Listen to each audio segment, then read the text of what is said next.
logging in. Pardon me? He's logging in. He's logging in? Yeah. Yeah, I'll wait till I get him on and I'll start the meeting.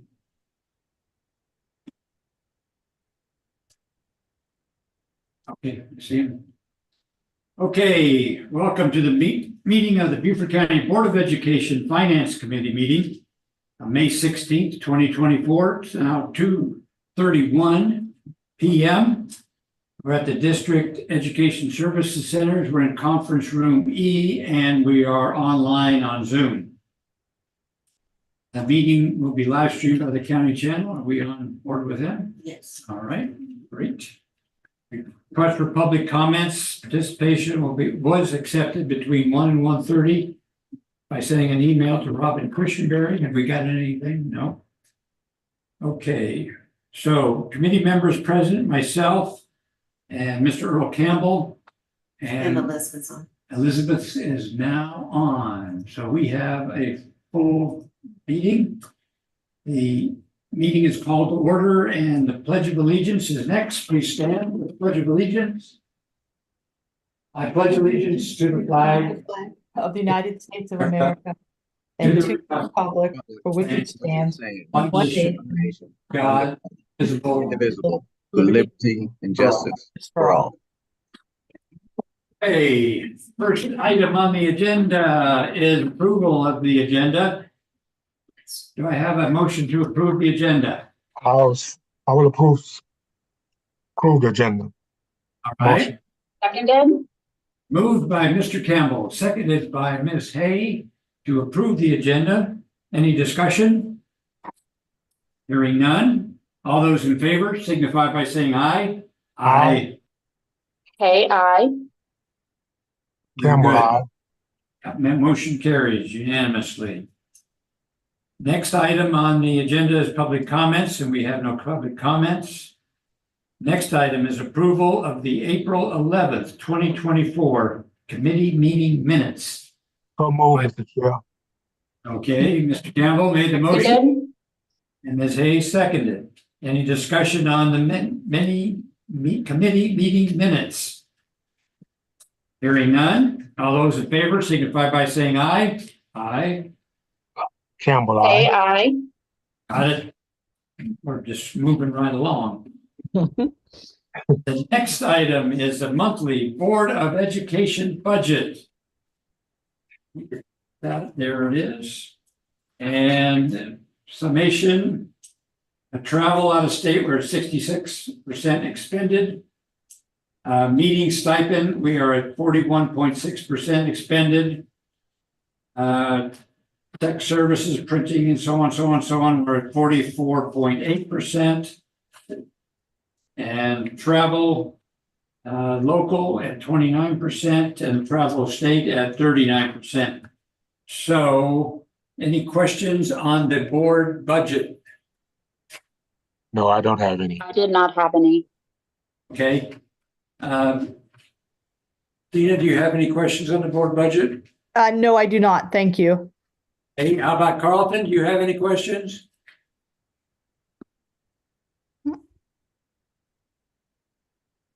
Carlton, you're muted.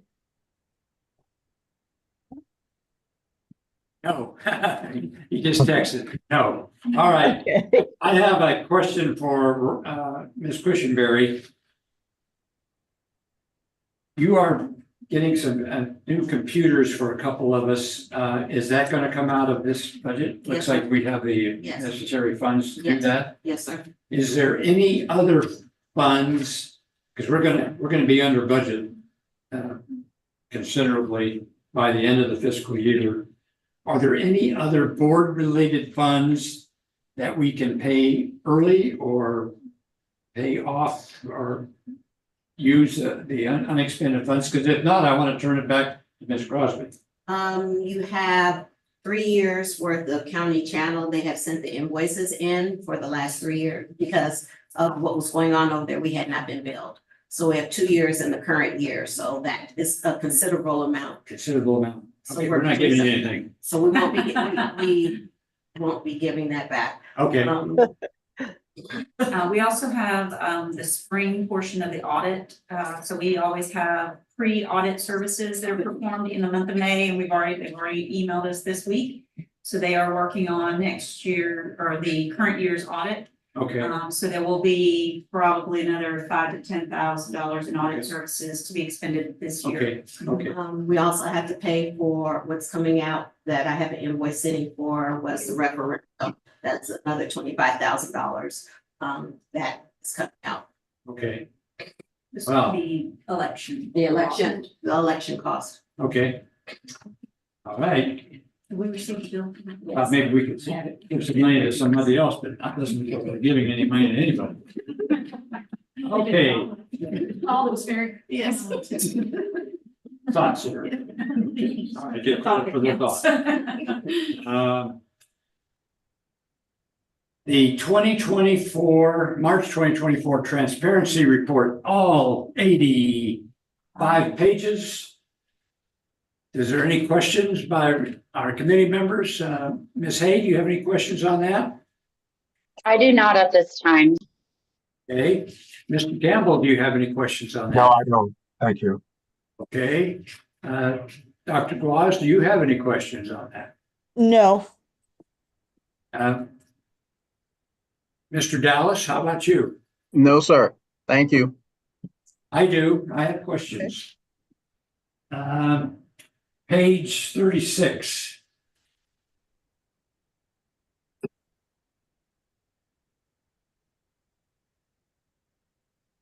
$33, $35, and $36.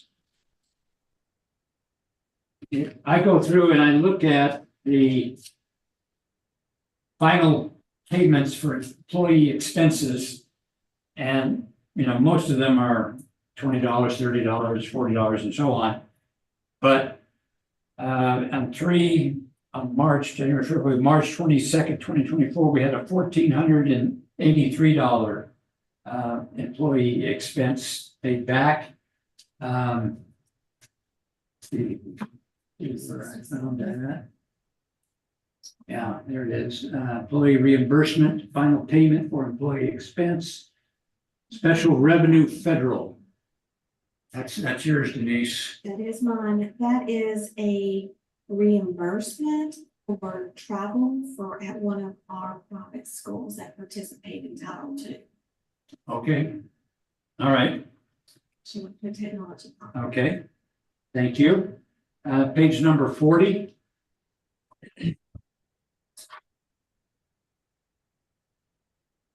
And it's Hague Point Ferry Service, $16,000.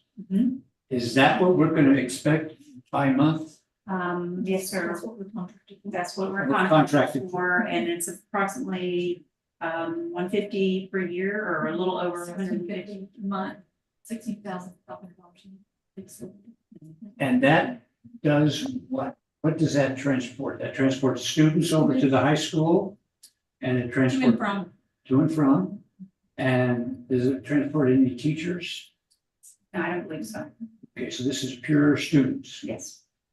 For staff, staff. like if Dr. Rodriguez or board members go, we don't pay for them. They do that. They don't incur a charge to us.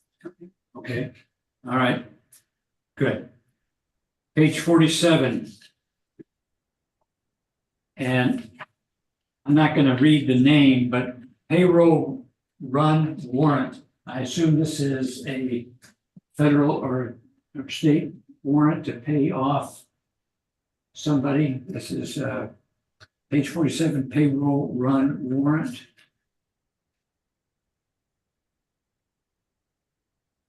$37. Trustee 42, payroll run warrant. Those are garnishments. Garnishments. I don't want to read, Typically. I don't want to read the child support or names. Something like that, so. Okay. There should not be names on here. Yeah, there are names on here. No, they're names of the, probably the trustee, which is the lawyer. Oh, the The lawyer. trustee is It's the not- lawyer. It's not That's not the employee. Not the employee, okay, all right, We omit employee names. all right, that's what I was concerned about, all right. Tina's hands So up. Mr. Yeah, James Tina's Wyman. Wyman, Trustee in that garnishment. Dr. Guaz? Yes, thank you. So just going back to your Defusky question, so the students that attend our public schools in the middle school and high school years both go to and from. And there's a lot of flexibility with the Hague Point ferry. I'm the Defusky representative. This is why I know this, but unlike the county ferry, which only runs a few times during the day, the Hague Point one runs multiple times. I'm sure that's one of the reasons for the cost. And as somebody said already, staff has to go over there and Right. I go over there on occasion and I know Dr. Rodriguez does. So I think it's because they have a lot of trips available. It's not just one trip over and one trip back every day. Okay. 60,000, we pay for 10 months of service. 10 months of service, 160,000. Okay. All right. Page 81, there's another payroll run warrant, but this goes to the Department of Treasury. Why is that different than the other ones? IRS garnishments. So it's a federal garnishment? Yeah, like, if they owed income taxes. Income you had tax. to pay the income Okay, taxes, so- the garnishment and federal. Okay, Mhm. okay, got it. That's the only questions I had. Hearing, see no hands up or other questions, we'll move to the next item. And that has to do with the $100,000 report. And I'll ask committee members first. Mr. Campbell, do you have any questions on that report? No, I don't. Ms. Hay, do you have any questions on that report? No, I do not either. Thank you. Okay, Dr. Gloss, do you have any questions on that? No, sir. Thank you. Okay, and Mr. Dallas, do you have No, any? sir. None, Okay. sir. I looked at the report and we had the normal variance due to billing and some new contractors coming in. And so nothing on there surprised me. And of course, when you go through all 81 pages, you see the micro view of these, so you can see if there's anything there that's of worry. So I see nothing else. So let's move on to the $100,000 report. That was the transparency. That was $100,000 reports consolidated. And here is the full up one. Yes, sir. Yes. Mr. Campbell, do you have a question? No, I don't. Okay. So this is the executive summary of it, the consolidated report. And I didn't see anything in the itemized report that caused any issues. So if that's all right with the rest of the committee members, we'll move to the next item on the agenda, which is ESSER update. Denise? Well, our time is limited on this report. It looks like it's coming to an end. But as you can see, overall, Beaufort County has expended 93% of their ESSER funds that have been given. And we're down to one grant at 89% at the end of April. And we expect to spend every dime that we have on the activities that are listed. We did have a total expenditure of 2.7 because we did have some bills for some of the construction come in. So that's good to see, or some encumbrances there. You can see the HVAC systems, big encumbrance there. Right. And so that's good news that we're seeing that now. And it's always kind of delayed getting some of those bills, and we've been working on that. And you can see the other larger monthly expenditures listed there through the different areas that we talk about every month. Okay. But we are gearing up for summer school. which has a biggest balance available on the detail sheet. Right. And ISD is really working hard to ensure, we're utilizing this and making sure we are trying to use it all to really close that gap over the summer, or short of summer. So that's all that I have. Okay. Please. Mr. Campbell, do you have any questions on the ESER report? No, sir. Ms. Hay, do you have any questions? I do not either. Thank you. Okay. Dr. Gloss, do you have any questions? No, sir, thank you. You? And Mr. Dallas, do you have any questions? No, sir. Thank you, Colonel. I see the glide slopes are coming together, Yeah. and that's good. I think this is going to prove to be a very, very well-run operation. And one of the things I would really like to do when we close this out, I would like to send our congressional delegation a short letter saying, this is what we got, this is what we did, this is what we spent, and thank you very much, kind of like thing. And we send a letter signed by our board chair to our congressional delegation. That is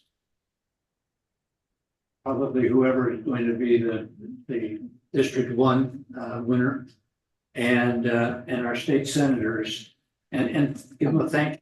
And oh, by the way, kind of pat ourselves on the back for doing a superb job on this, because I will be willing to bet you that this didn't happen all over. And then we're gonna see all the things that happen, and everybody's gonna have the same idea that it happened everywhere, and it Right. did not. Right. So I know, I agree. We won't tell them about the other folks. We'll tell them about what we did. Yes. Okay? I think it would be a really good class move for us to do. Okay. Next item on the agenda is the third quarter financial update. Ms. Crosby, this is my favorite time. Third quarter is a good time. There's a lot of information here. It is all a very positive news. So with our local property tax collections, as we've been talking about, are coming in very healthy at the end of the third quarter. So as of March 31st, they reported at 199.9 million, or 102.5% of the budget. So prior year, we were at 99.9% this year. So our previous conversations about potential increases in fund balance are a result of this particular line item. Also, in the last few years, we have been steadily being able to increase fund balance to a level that supports not only our board policy, but also supports our ability to no longer issue a tax anticipation note. So this fiscal year, for the first time in 20+ years, we were able to not borrow dollars because of our cash flow situation. So our fund balance is at a good level. And my recommendation is to keep it at that level and in compliance with board policy. State revenues are at 91.4 million. We're at about 74.8%, a little at the end of this quarter. Prior year collections were 65% or so. So we're a little ahead of schedule there. We are receiving some additional state revenues, a little beyond, somewhat beyond what we have budgeted for in the current year. So we do have our little ahead of schedule in that regard as well. Our spending is also a little ahead of schedule as compared to last year. We have spent $226.8 million of the $320 million budget.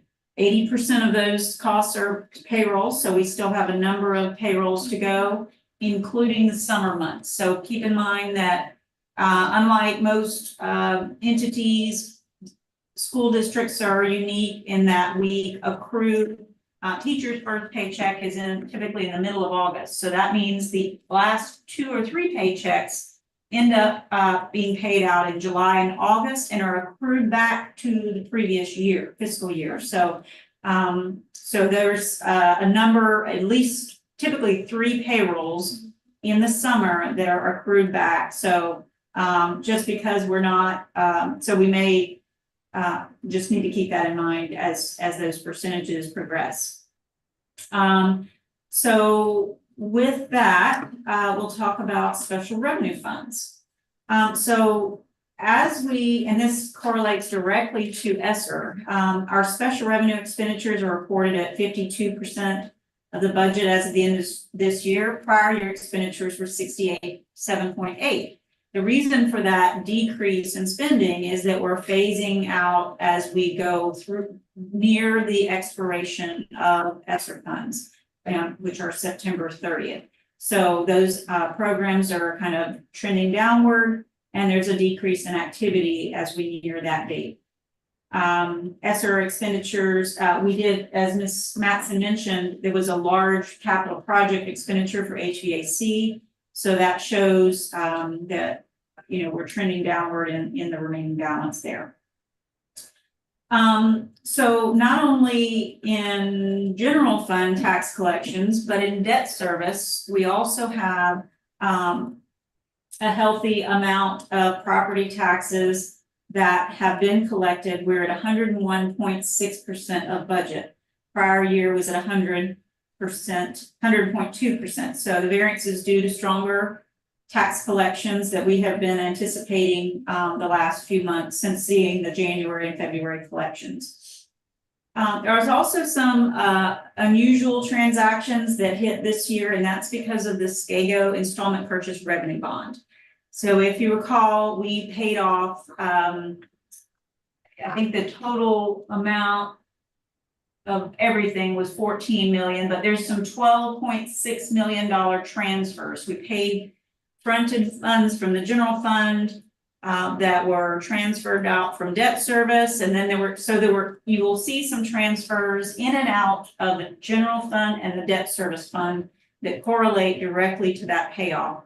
That is something that I have been interested in paying off for many years. It not only is an accounting, it's a very complex accounting transaction every single month when we're reporting interest and bond entries, but it's also very difficult to explain to the public, to the board, and then we have to issue bonds twice a year. So the topic comes up every year, and it's just confusing. So we were able to, with our current financial situation, pay off those bonds and pay down that debt right away, $12.6 million worth of debt.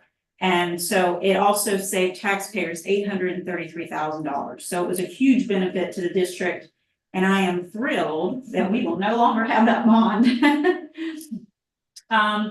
In addition, the capital projects fund, we have completed 80.2% of the outstanding 8% projects as of the third quarter of 24.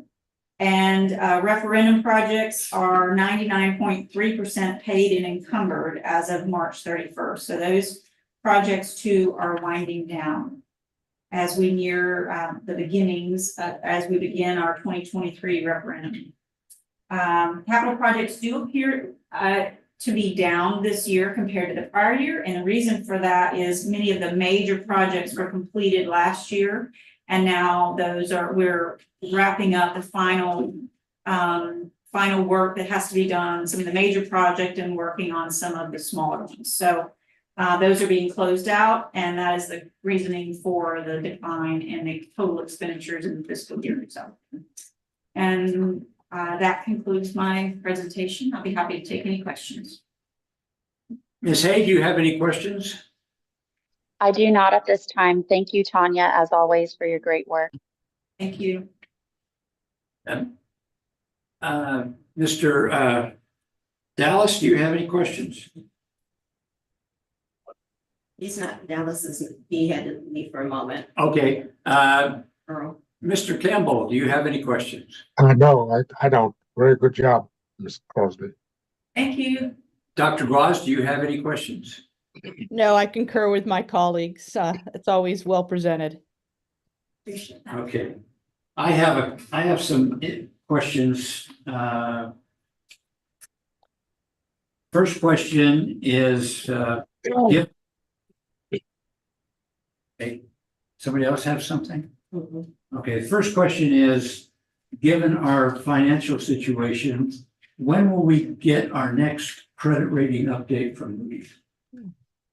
We are scheduled to do that July 8th or 9th, somewhere in that time frame, right before the issuance. So I will be building a timeline of the bond issuance, the schedule, when we're expecting 8% project approvals to occur. That is really the biggest contingency at this point. We're hoping to have that complete by the first board meeting in June.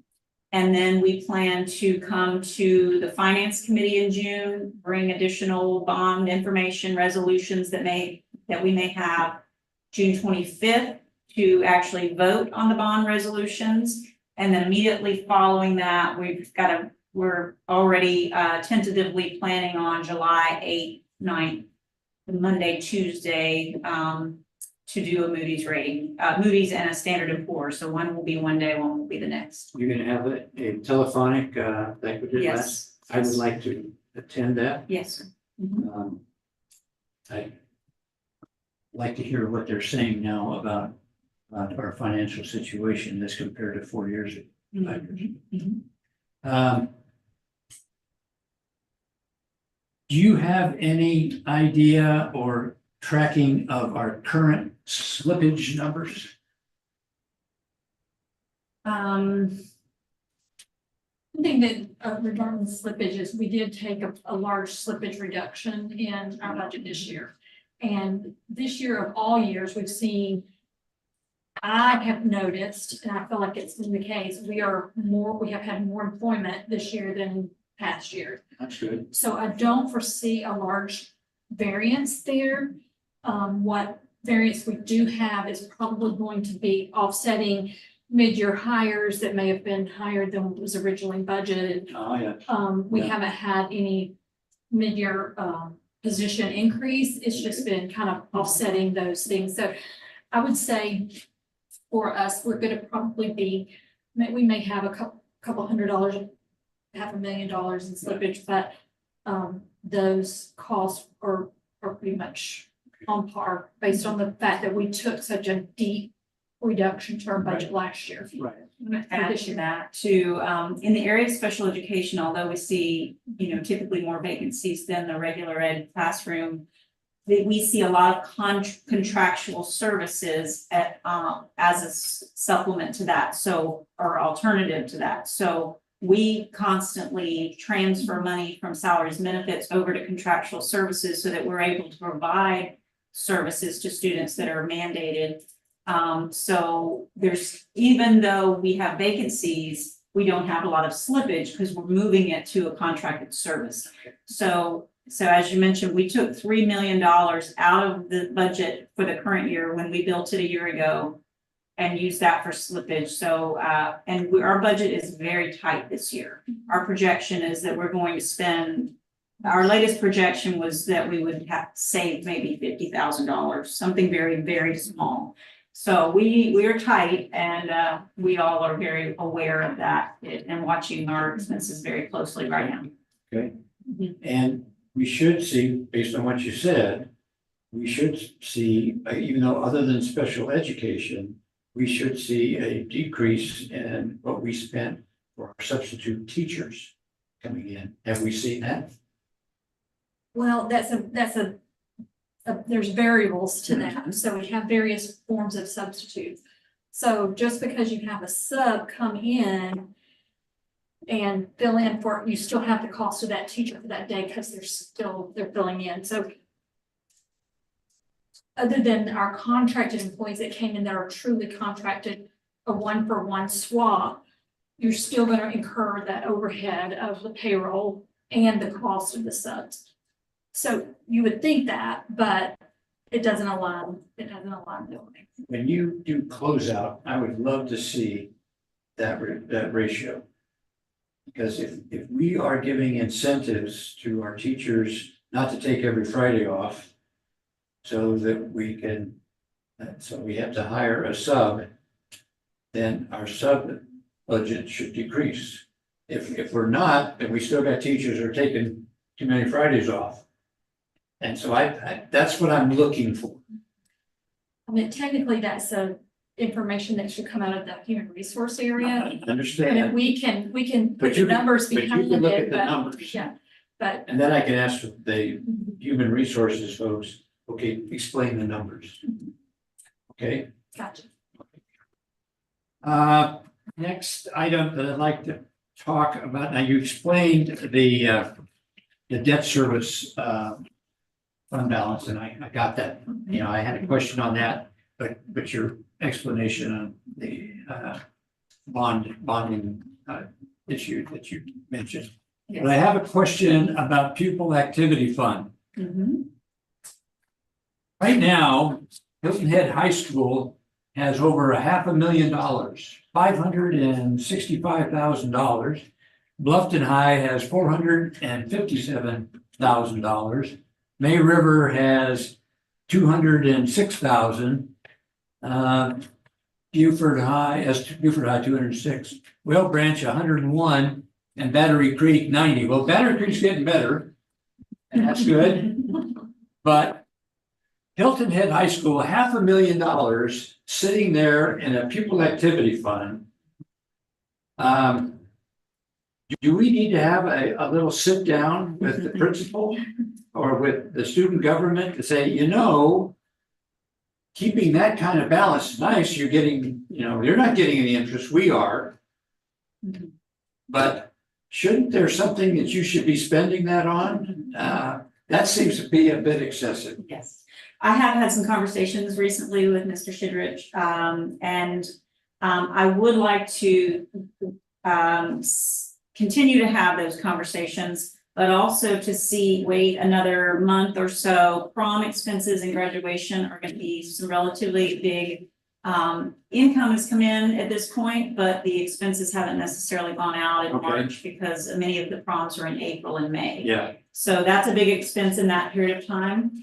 But I am definitely keeping an eye on it, and anytime there is a request for additional funding, we go straight to the student activities report and monitor what accounts they have available and redirect them to spend their own dollars. So and that is the area that is applicable. Teacher appreciation week was also this week. Many of the schools had a lot of activities going on. So I would want to really see what the end of year looks like, but definitely I have had conversations with some of the principals at the schools with the higher balances, and they are aware that we are watching. You know, But perhaps it's time to build a plan. yeah, we have elementary schools with $100,000 in there. We have middle schools. We have Bluffton Middle with $200,000. Seems to me, just in general, that about $100,000 should be pretty much sufficient for most of them. Having watched this now for 5 years, and while you're right, the budget, that balance is going to go down at the end of the year with all the end of the year things going on. But they have stayed at $500,000 now for about 5 years. And that's just excessive. And so, you know, I'm thinking of electronic scoreboards. You know, I mean, there's something that they could do with that, you know, is better for the students, their experience, or whatever.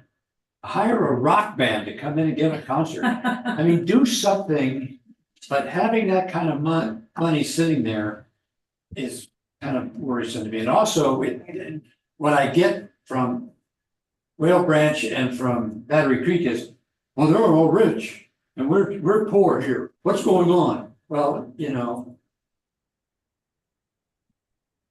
I don't want to get involved in that because there's a lot of history of why it's like the way it is. Well, you have a huge business presence, Yes. industry, not industry, but, many Yeah. businesses in the Hilton Head Bluffton area. So it's a populated area, Right. have a lot of participation and donations from other entities and support there, so. Okay. But yes, we will certainly readdress, that with some of those schools on the right end of the scale. Could you bring up slide number 25? It's a 8% capital project. Okay. Here we show what we have available contingency dollars left over from 8% capital projects from 2019, 20, 21, 22, 23, 24, and of course 25, which we haven't spent anything on, or very little on yet. So this is what we have available for alternative usage, correct?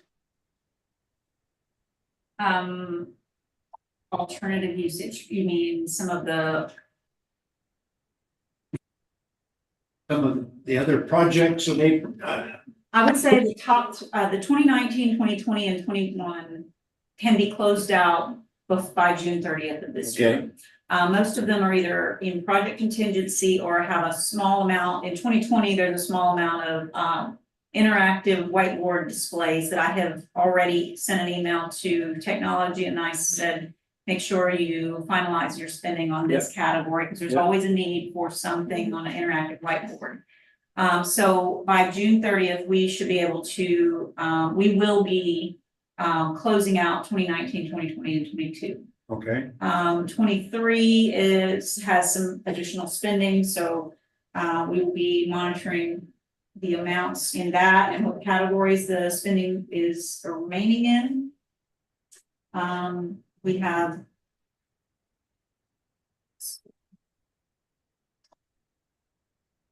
a few various categories: painting, special inspections, and an HVAC upgrade of about $259,000 at one of our schools, Bluffton High, on that listing. So I'll follow up with Mr. Audie and see if we just get can them closed close out. that one out as well. Closed out. Mhm. Okay, okay. Yeah. Very good, great report, good news. Everything's fine. Next item, unless there's any other issues or questions, I'll move to Title I overview, which great to receive. I'm going to introduce this one and then I'm going to pass it off to Ms. Okay. Matson. So in your packet is a 3-page handout. Today we're going to do a brief PowerPoint that is not in your packet, but it is the exact same information on the handout. It's just a better visual that we're able to talk through. But hopefully it will help to provide some answers to some of the questions we've had and shed some light on the very complicated world of Title I funding. All right, Ms. Matson. Thank you for the opportunity to be here, and I'm gonna be maybe too detailed or too much information if you already know it, but I'm just gonna go to the highlights, and it may be too much detail, but we'll stop as you have questions there. So the first thing, just to know what Title I is, and it's the largest federal assistance program for all of our nation's schools. So it's from the federal law. And it's designated to provide the children with opportunities that are fair, equitable, and high quality, and also to close the achievement gaps. That's what they've decided their purpose is. And it's a program, and it serves millions of children every year all over the nation. But for Beaufort County, we have 18 Title I schools, and we also serve 2 private nonprofit schools are participating in the program. As required. Oh, I'm going to the next slide, will tell me that. That's always an interesting one. I was kind of going over this with our principals yesterday that, now the first bullet describes why you see private schools participating in our federal programs. The federal government provides the funding to the states and it's based on census and poverty. And so that's how we are allocated the funds is through census numbers, not any enrollment numbers that we have from our district. And so, Can I yes. ask you, is that census data, data for the county? Or is it census data for each area of school? They allocate it by county, so they must have it somehow from the state to us. First, it's the state census. To break it down to what each school gets based on their Yes, their it- poverty level? Yes, they do have that. So we don't break it out here. We break out some, and I'm gonna show you how we do Okay. that. Okay, yeah, so it starts at the top, and then by state poverty, they get a big bucket. And then that bucket, there's formulas and rules to follow of how you allocate it out. Okay, But how it's totally generated is census, and so okay. every year we do have to invite private schools, all of them. I think I'm up to 19 now within our district.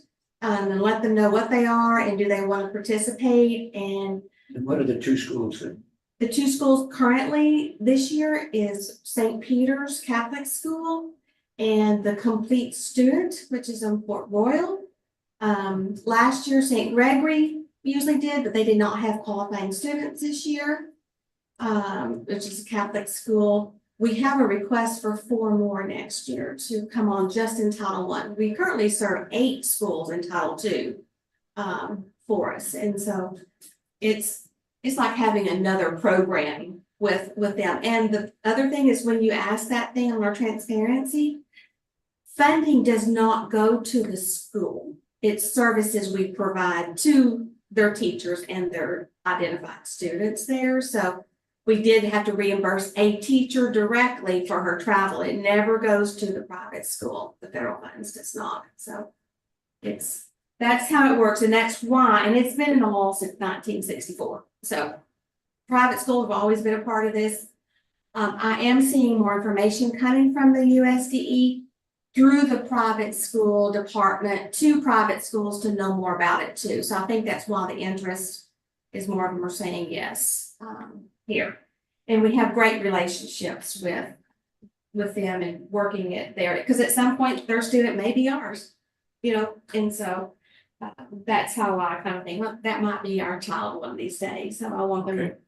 And then the next thing is after the state gets it, they allocate it to our school districts based on a formula as well. I do not know that formula. I know it's based on, I just don't have the formula in front of me. It's based on census data that's delayed. It's going to be like on 2020. So we have a delay in this funding number here. And we get a planning allocation every May. And when I did this presentation, I did not have information until this Monday. So what we're looking at is going to be 23-24 data. And then the South Carolina Department of Education also provides us with our approved from our 135-day count, our pupils in poverty per school. They actually give us the number that's approved by them to use in our calculation. It's provided by them. And then How do they know? our Power School, when it's uploaded into. Our school, Mhm. so what the parents tell the district when they enroll their child, is that where that comes from? Actually, not the pupils in poverty number. The pupils in poverty number is verified. It comes from the TANF and the SNAP numbers from the programs and Medicaid numbers. Medicaid, okay, all right, The Food foods, yeah. okay, programs from the Got it, state okay. level, they okay. compile that They data, compile it. and Yes. match it up to the student and then Yes. tell us. And they which tell ones us and then we are send it back to them. Homeless So, students in foster care. foster. That is really interesting because last night we had the special education program and we had some people coming in from the county and telling us about how important it is for the parents to fill out the waiver to give them that status. And, that's for disability now. And it's Medicaid and so on. And they were saying last night that there's a backlog of 20,000 applications to get accepted. And the waiting period could be as much as 6 years. So now that's for disability, but I think it's the same kind of process they have to do for Medicaid. Most of it is based on the food Food. services, the TANF and the SNAP Okay, programs on Okay. that. And you don't see as long wait when people are applying for those services there. And they match it up through numbers in system, and then they provide to me the number in that school. I don't get names or anything. I Okay. get, this is how many students are okay, identified as pupils in poverty there. okay, And so based on how many pupils in poverty the school is allocated and their enrollment, we figure a percent. And I will show you the next page if Okay. you, Yep. the next step. Go back. Oh, yes. So, the next page on this, yes. okay, The poverty percentage is determined by us, just by the numbers they give me. It's a simple formula. And then if a student's poverty percent is over 70, it's 75% or over, you must serve them with Title I funds in rank order. and the rank is based on the Top to bottom percentage? percentage, Okay. I just rank them and you're gonna. 100% is the most, and then down to at least 75%. Those are the automatic Okay, schools we have to serve. And No then, matter what grade span. No matter- Elementary, middle, high, if they're over 75%, they must be served. okay, and I'm not, normally you do serve them. There are some things that you have to do if you choose not to serve them, but I've been doing this almost 30 years and I've never not gone through and serving that, but there are, okay, but no one does it because it's Okay. too hard to prove why you're doing it. And then after that, if you determine that you think you have enough money to serve more schools, you have couple options to do it. BCSD chooses what we call a grade span rank to determine which other schools are qualifying for our Title I program. You can serve schools all the way down to 40% if you want to, okay, okay? But there's only one pot. It doesn't change the amount of money you get. okay, On that. So the leadership determines which schools by threshold, and that is going to be shown in the next, is that in order? it will be. Okay, By grade, By grade. you'll see the table next. Okay. We go to the next page there. And you have a page, this is also in the second page of your little handout. This is table A. mhm, And you can see the top green, it says mandatory. Those are the schools we must serve because they're 75 and above. And then the next section is our elementaries then ranked by poverty level.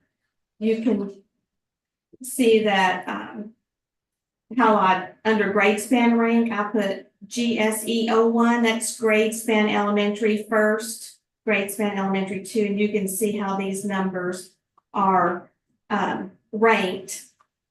Same thing in the K8, we grade span that. And in the middle, we look at that, and in the high. And this is where, in the past, we have, for a long time in Beaufort County and most places, our emphasis, we do go down in our elementary schools to a lower grade, on a lower poverty range, and you can see it's 55%. There's a couple of reasons why. There's a clean break there. And there's a bigger, number on that, and so there's not any flop in, flop out area. And also because of early intervention, the theory is the earlier the money's going earlier, that's why our elementaries go lower on that. In 2020, we went back and looked at our middle schools and determined that Ladies Island Middle was, actually, they were above Beaufort Middle at one point. They were close and in need, and so it was determined by the leadership to make them Title I that year. And the next year, Beaufort Middle poverty number went higher than there, so we either had a decision to drop one or add one, and so they added Beaufort Middle 2 years ago. So that's the kind of decision making that takes place. It's usually don't add and take away a lot because there's a lot of compliance paperwork when you add. Yeah, it's easy to drop. Theoretically, it's easy to drop, but they all have people in it, and so it becomes an issue if we were to drop. And then, so at high school, we only serve 75 and above because early intervention is our model for this, putting the bulk there. So that's how all of our schools rank in their poverty level. I gave this to principals yesterday in their principal meeting, and I asked them, is there anything on here that's surprising to you? And there was one column that was, and it's the Title I eligibility column, that in 23-24, technically by law, each of our schools were over 40% pupils in poverty. So in the NCLB rule, when it came in 2005, they did lower it down to 40%. You could serve if you have enough money to spread around. That makes a difference. You just start giving everybody $13 or so. How do you really have a program when you do that? And so anyway, that was last year's number, and they look very close to what the current year is. So that's how we determine. So we've taken the areas were above the red line on the enrollment form, the determination chart. And then the next chart on the next page, before we go that page, go ahead, Robin, go to that. And this is another thing, a question is now that we know who, we need to determine how much they get. So who was the first part I just talked about. Now, how much money do they get? First, the law states that we have required set-asides. The law says you have to take some money off the top to do this. You have to do, and those are right there. Parent engagement, 1% of it. Private schools, we have to have a homeless reservation, and then we have indirect costs that helps you run your program. Our actual approved amount is 4.4%, but we only take 2% on it. And then after that required, our leadership also determines, are there some things Title I wise that will benefit the whole district that we can do? And we have three areas. We do parent and family engagement through our parent educator program that's in the readiness that goes along with our theory of early intervention with parents. And then we also have pre-K expansion also under that we do have regular pre-K classrooms, but we expand 7 more classrooms throughout the district. So we have more space, can go all day, and there's more flexibility but we have to make sure those are all additional to what we're supposed to be putting in there. So those are just supplemental classrooms. And then we do have an accountant that works through this program. Carlton has a question. He says, what does the orange horizontal line indicate On this, on that page? That is, every school above that are the ones that are being served. That's our criteria. In elementary, it was 55%. So anybody above that orange line in each category are our Title I schools based on our criteria. okay, Thank Okay. you. okay. And so once you kind of, you siphon it off how it works, we then, I can tell you our current allocation is $6 million, 6.2 million. Our set asides total 1.7. So what goes to directly to schools is 72% at 4.4 for them to spend. But I did put a special note here because I think it's important for our schools and our district to know that if I were to include the amount we pay for pre-K, which are classrooms sitting at schools, we are allocating 5.6 million of that, or 90% of our total allocation is sitting in our school buildings there. So I think that as an advocate for Title I love seeing that number there 90% are at the school. at school programs, hitting students directly there. So Okay, I think that's okay, they actually want you to do 70%, but we do have 72% for schools. So I know everybody's wanting to know how much do they get? And so the next chart is table B. And this is all formula based as well, grade span. You can see on this chart how many are enrolled. Pre-K is not counted in Title I, it's just K through 12 on that. However, they are served through our set aside with that 1.4. We have the total PIP for school, what their eligibility was. You can see all of our schools are called Title I school-wide. And that means we do not have to specifically identify which students getting the service, which is called targeted services. The money can be used to increase the entire school up, and it's based on their needs assessment. And then they each have a per pupil. We multiply that, and then that's the allocation that is allocated to them to start with. Any questions on that process? And I do want to say something about this chart, because I am a Title I advocate, and I hear people say, well, they get Title I, so we can pay for it at this non-title school with general fund.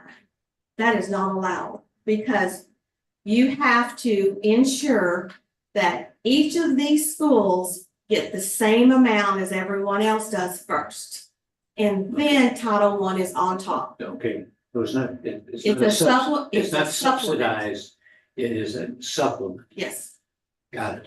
And Jennifer will know, like, how many teachers do you have over there? I mean, we count those on that. And so I know that that's it. It is a supplement, not the plan. And that's a huge Yeah. federal rule. That you are not saying, oh, we'll use this fund for this kind of teacher over here, and over here we'll pay it out of general fund.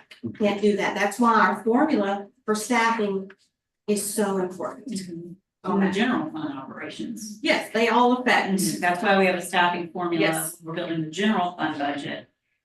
So that we make sure that we're in compliance with the Title I comparability requirements. So we're comparing to make sure those staffs are on top of what we're allocating to all those. So that's monitored every year.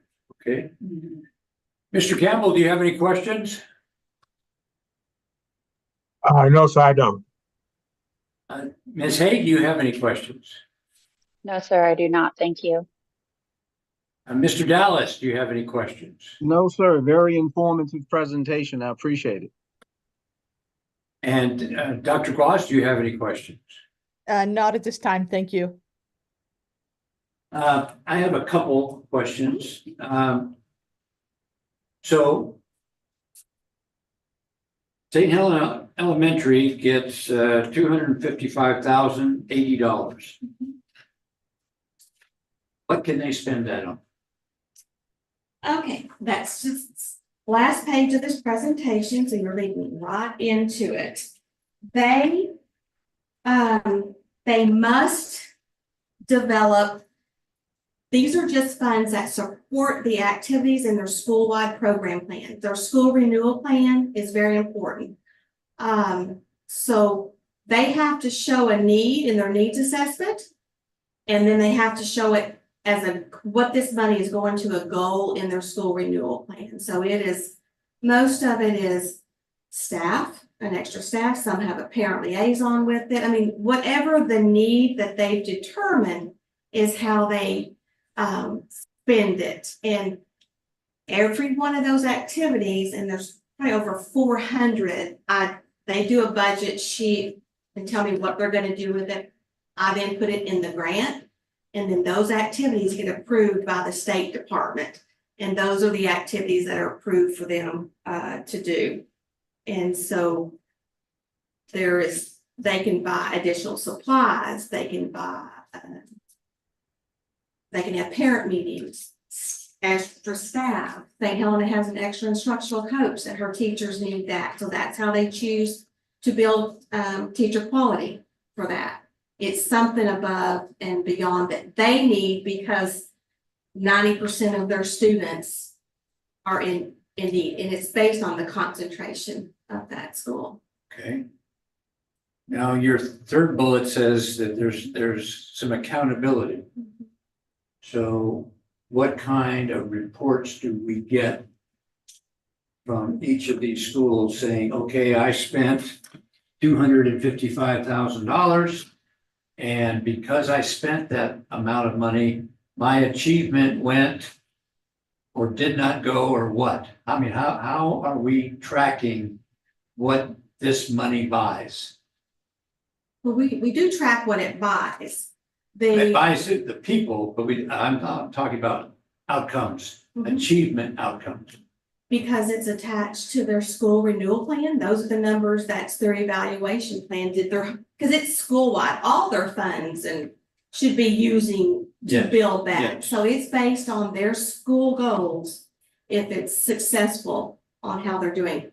But they also have us in the spring, they should take all their activities and they take them in their planning meeting and they look at them and they determine, is this really making a difference? You know, that's the determination that the school makes for that. Are we getting, is tutoring working for us? Because it's a strategy that's supposed to be increasing their reading scores. And so they look at their activities and they determine if they're going to continue that activity or use their money differently. But their goal is still the same on that. Okay.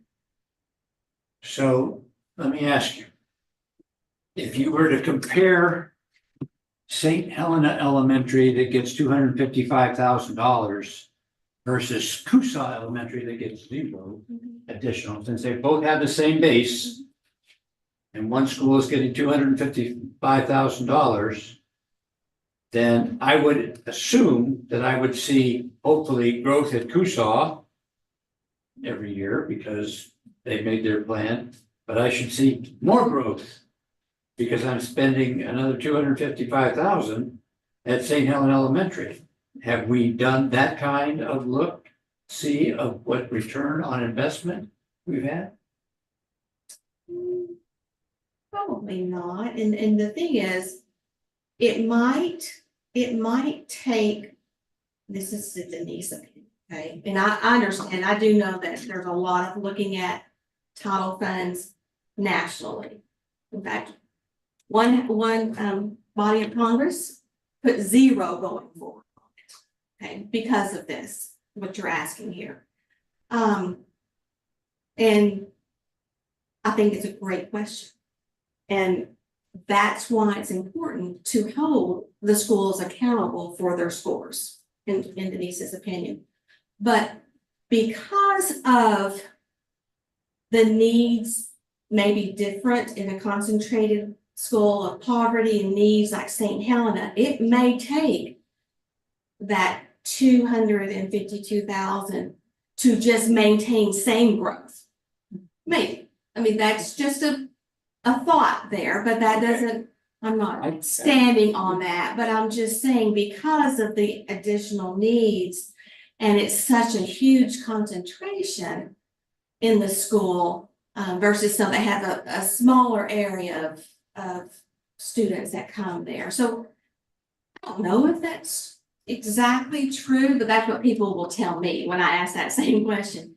It takes that much just to keep us, but I do believe the schools, I want to see greater growth. I want the achievement level. That's Denise's personal.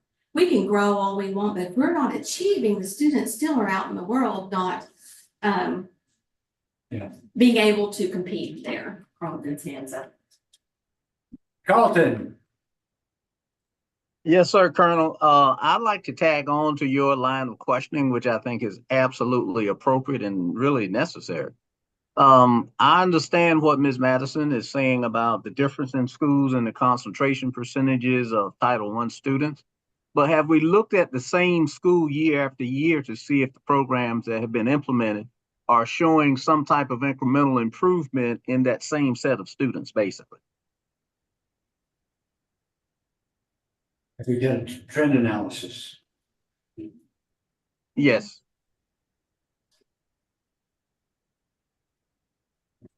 I think that would be more of. ISD? Of the data services and instructional, but a combination, we can definitely look at it in relation to Title I. So I'm not aware of a specific analysis done of the two combined. But I know that, Mr. Flowers and Dr. Stratus do analysis of individual schools and student growth, grade level by grade level. So we can certainly connect with her, Dr. Stratus, and begin some discussions about that. Do you have any follow-up, Mr. Dallas? Yes, sir. I would love to see that. I think as these schools identifying elements that are successful, maybe those elements can be migrated and shared with other schools to accelerate the pace of improvement. So thank you, ma'am. Great presentation, a lot of information. Hey, I have a question for committee members, Ms. Hay and Mr. Campbell. I've been on the board now for 5 years, and this is the first briefing I've ever gotten on Title I.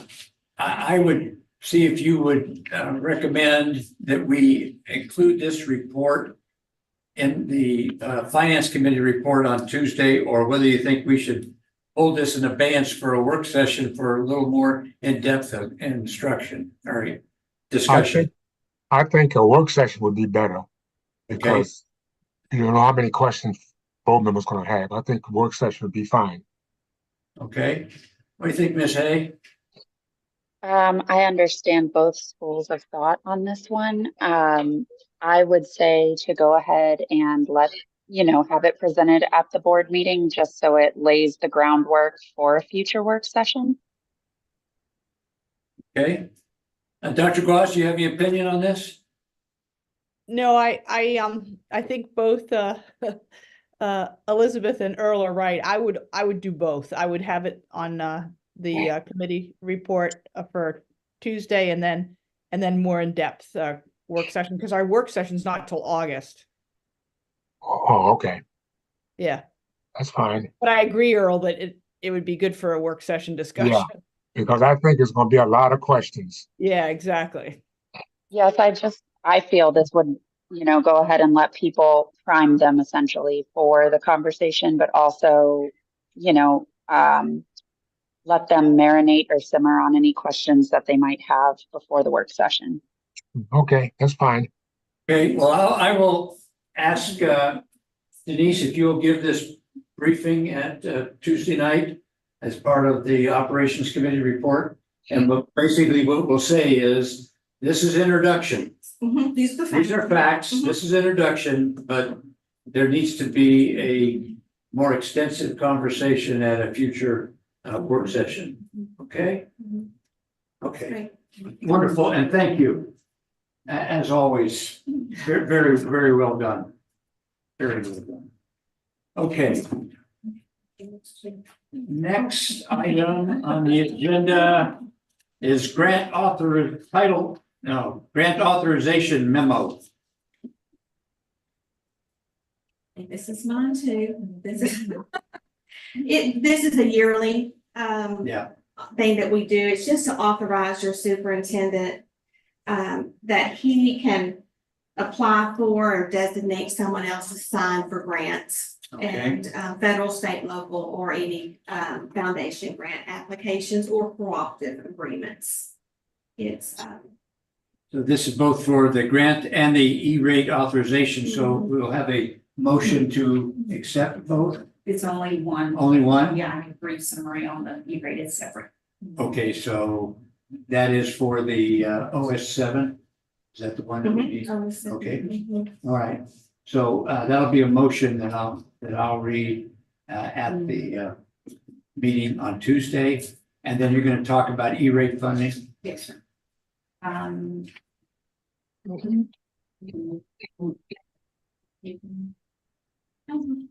I don't know the rules like that. Can I put that there's a motion to recommend to the full board that this, Yeah, I think we need to Be motion signed. out of committee. out of committee for this to go Yeah. to the full board? Yes. Do I have a motion from the committee to present this for approval at the full board meeting on Tuesday? So move, Mr. Chairman.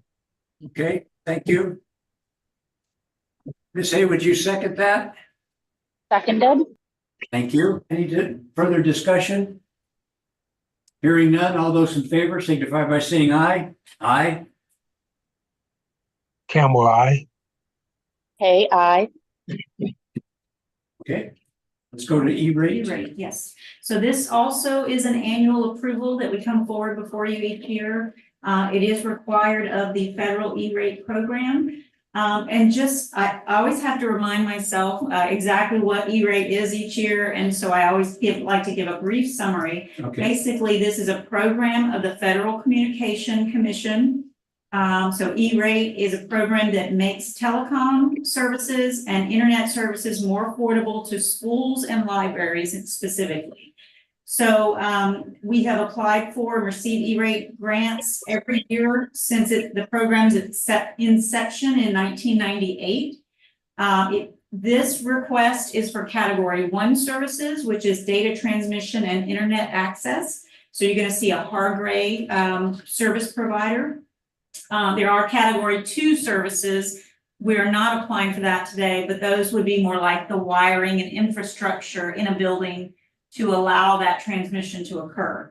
So E-rate provides, we provide assurance that we will pay 80% or pay 100% of the services, knowing that we will receive reimbursement back for 80%, which we are eligible for those services. So the reimbursement is through the federal government. It does take some time, sometimes years to reimburse, somewhat like the FEMA program, not quite as slow, but so it is a discounted program that allows us reimbursements to help with that telecommunications and the communication services. So this request is to authorize us to file the E-rate funding year 2024 application for eligible E-rate services, and that by doing so, the board acknowledges that it will budget for sufficient funds to pay for the district share of the services that are not supported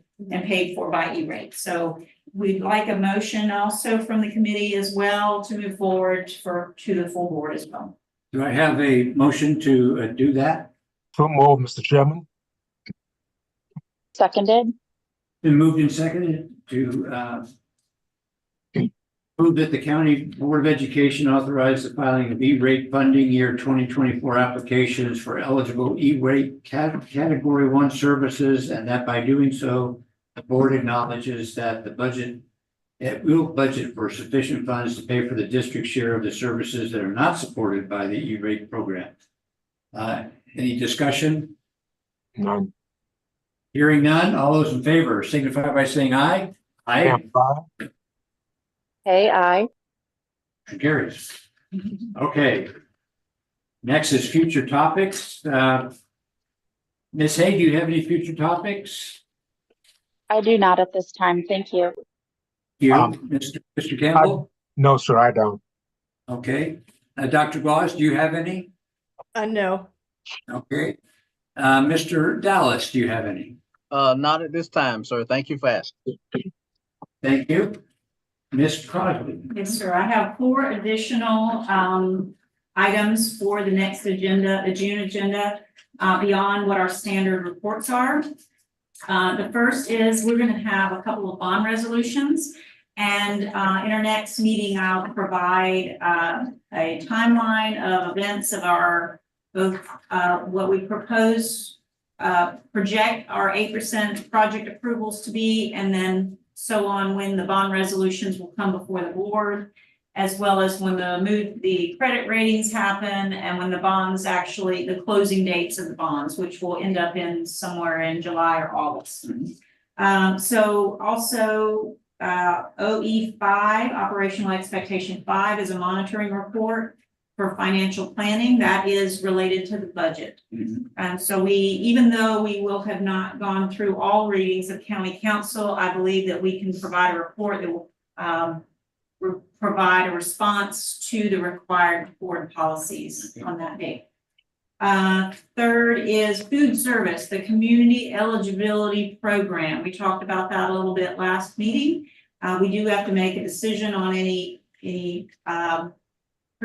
school participation changes that we may make. We need to make that decision by June 30. And I'd like to run that process and information by the board or this committee. And lastly, the Minority Women Business Enterprise Report, and that is a report for the first half of this school year through December 31st that we'll need to report for board policy as well. Okay. It's June 20. Tina's hands up. Tina's hand. Dr. Gauze? Yes, so one of Tanya's requests is that OE5 financial planning, and just remember, Dick, that was also on our future agenda topics log that we have for our regular business meetings, and that was recommended by Rachel. So it would be appreciated if you could just communicate, you or Robin, to Rachel that that's going to come up at the next finance committee meeting. Okay. Okay. We'll do that. Thank you. Okay. Just one more before you. Go ahead, go ahead. I have a request regarding the timing of the next meeting. Dr. Rodriguez has asked us to block the third Wednesday or the second Wednesday and Thursday of the next month for a senior staff meeting. And so I will not be available on the standard second Thursday. And so I was going to propose we meet on the third Thursday, which would be the 20th of June. If that works. And that does fall before the final board meeting, which is pushed back because of graduation. So that next board meeting would be on the 25th. So the 30th. It would be June 20th. June 20th. At 2:30, if that's fine with the Okay. Mr. Campbell, is that okay? That's fine with me. Ms. Hay, is that okay? Yes, thank you. Same time, 2:30 on the 20th. 20th.